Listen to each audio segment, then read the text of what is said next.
Dolly Parton named the singers she hated most, and she meant every word. These weren't passing grudges. They were deep betrayals, industry wounds, and personal scars she carried behind every rhinestone smile. At number 1, we have Elvis Presley, the king who tried to take what wasn't his. When Elvis wanted to record I Will Always Love You, Dolly was honored until his manager demanded half the publishing rights. That was the deal with Elvis. If you wanted him to sing your song, you had to give up control. Most artists caved. Dolly didn't. She walked away from the biggest opportunity of her career because her words weren't for sale. It broke her heart. She idolized Elvis, but that moment defined her. She said no to the king and stood alone.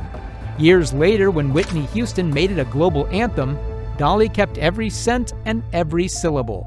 Elvis never got her song, and Dolly never forgot who tried to take it from her. But worse than legends are the friends who turn into enemies on stage. At number 2, we have Porter Wagner, the man who made her famous, then tried to destroy her. He gave Dolly her big break on the Porter Wagner Show, and for years they were country's golden duo. But the moment she outgrew him, things turned ugly. She left to build her solo career, and he responded with a $3 million lawsuit. Behind the scenes, it was war, jealousy, control, and public shots disguised as heartbreak ballads. Dolly was devastated. She wrote I Will Always Love You as a farewell to him, and he sued her anyway. They reconciled decades later just before his death.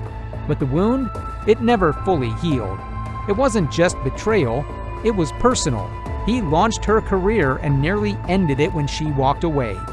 Yet nothing stung more than watching her roots turned into a costume. At number 3, we have the pop stars who treated country like a joke. Dolly never named them outright, but everyone knew who she meant. When glitter-covered icons like Madonna or Lady Gaga dipped into cowboy hats and steel guitars, Dolly didn't clap. She watched them flirt with her genre, profit off its image, then walked away untouched by its history. For Dolly, country wasn't a trend, it was a bloodline, a culture of poverty, pain, and pride. Seeing it turned into a runway look, that wasn't art, that was theft. She once said, "Country is not something you try on, it's something you survive." And while they left the rhinestones behind after one album cycle, Dolly stayed. Because for her, country wasn't a phase. It was the only thing real when the spotlight faded. But imitation didn't flatter her. It lit the fire she never forgave. At number 4, we have the women who tried to be Dolly Parton. They copied the blonde wigs, the high notes, the southern sass, but they missed the heart. Dolly watched a new wave of singers mimic her style while stripping away the soul behind it. They wore the look but skipped the struggle. Some even landed roles or awards off that borrowed shine. To Dolly, it was insulting. She clawed her way up from mountain dirt floors, not recording studios and marketing teams. One interviewer asked how she felt about being replaced, and she fired back, "There's only one Dolly, and I ain't dead yet." It wasn't just pride, it was a reminder. You can fake the image, but not the journey. And if they thought she wouldn't notice, they were dead wrong. Before the copycats, there were gatekeepers who tried to silence her shine. At number 5, we have the Nashville gatekeepers, the men who told her to shrink. Early on, Dolly was dismissed as a novelty. Too blonde, too busty, too loud. Radio execs said she was a distraction. Producers warned her to tone it down. She was told to write for others, not sing. To stand behind a man, not beside him. But Dolly didn't listen. She doubled down. She wrote more songs, played harder, and refused to apologize for being everything they hated, feminine, fierce, and fearless. They tried to lock her out. Instead, she built her own house and turned it into an empire. Today, those same men are shadows in her legacy. Dolly didn't just survive Nashville's old boys club, she turned their rejection into fuel. And when they tried to erase her, she became unforgettable. And even worse than critics are sinners who hide behind gospel and God. At number 6, we have the faith faker, the singer who preached love and lived cruelty. Dolly never named her directly, but the whispers swirled around a rising Christian country star who built her brand on Bible verses and moral purity. On stage, she praised kindness.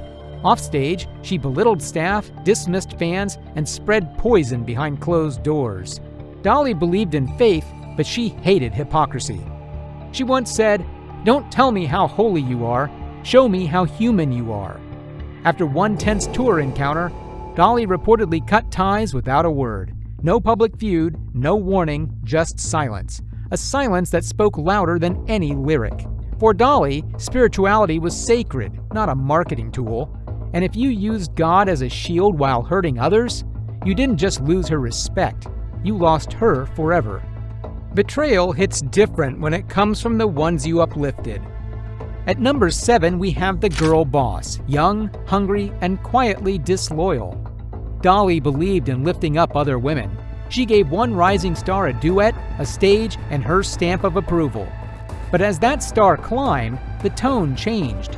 Behind the scenes, she reportedly mocked Dolly's image, dodged calls, and claimed she no longer needed old legends to carry her.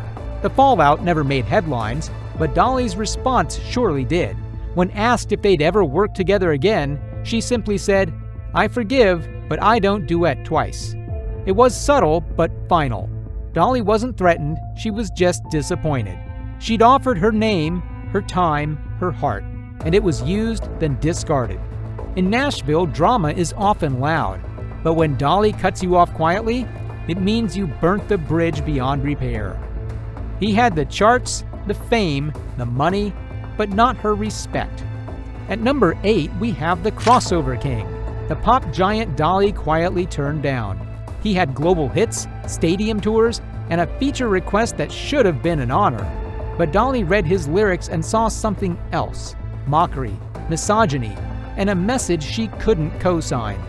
While other artists jumped at the chance to duet, Dolly said no.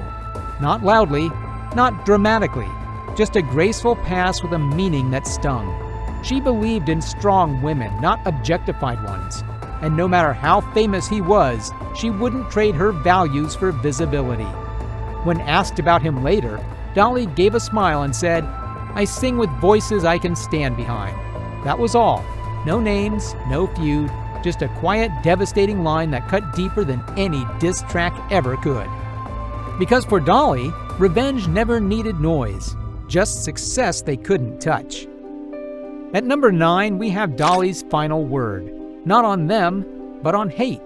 She once said, "I don't hate people, but I sure don't forget who tried to break me." That was Dolly's quiet weapon, memory. While others threw public shade or fought through tabloids, Dolly kept her power in silence and let success be the answer. She turned betrayal into platinum records, disrespect into business empires, and heartbreak into the most iconic love songs ever written. The ones who crossed her never got exposed by name, but they knew. Her smile was never fake, but it was never weak either. For Dolly, forgiveness didn't mean reunion, and love didn't mean blindness. She didn't scream her truth, she sang it. And somehow it cut deeper than any spotlight feud ever could. Funny how the ones who underestimated her never reached her level again. Who do you think deserved it? Let us know in the comments.